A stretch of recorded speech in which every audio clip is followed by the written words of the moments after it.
बिस्मिल्लाहिर्रहमानिर्रहीम। अस्सलामु अलैकुम। मोअज़्ज़िज़ नाज़रीन, आपका मेज़बान आमिर शहज़ाद एक नई वीडियो के साथ आपकी खिदमत में हाज़िर है। मोअज़्ज़िज़ नाज़रीन, आज जो वजीफ़ा मैं आपकी खिदमत में पेश करने जा रहा हूँ वो अबकरी मजमूआ वज़ाइफ सफ़ा नंबर 573 पर मौजूद है। आप वहाँ से भी जाकर देख सकते हैं। दांत या दाढ़ दर्द में घबराना छोड़िए, ये आज़माएं फ़ौरी आराम पाएँ। दाढ़ या दांत में दर्द हो, किसी छोटे से कागज़ पर यह आयत लिखकर उस दाढ़ या दांत के नीचे रख कर कुछ देर दबाएं।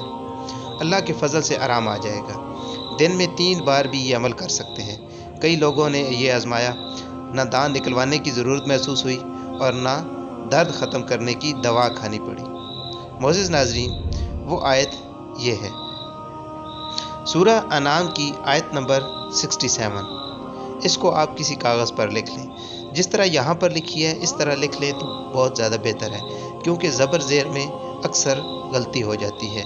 जिस तरह यहाँ पर लिखा है इसी तरह एक कागज़ पर लिखकर उसे दांत के नीचे रख कर दबाएँ। इंशाअल्लाह ज़रूर फ़ायदा होगा। आज की वीडियो अगर आपको अच्छी लगी है तो इसको लाइक करें और दूसरों के साथ शेयर करें, और हमारा चैनल इस्लाम का नूर सब्सक्राइब करें। अपना और अपने इर्द गिर्द के लोगों का बहुत सारा ख्याल रखें। अल्लाह हाफ़िज़।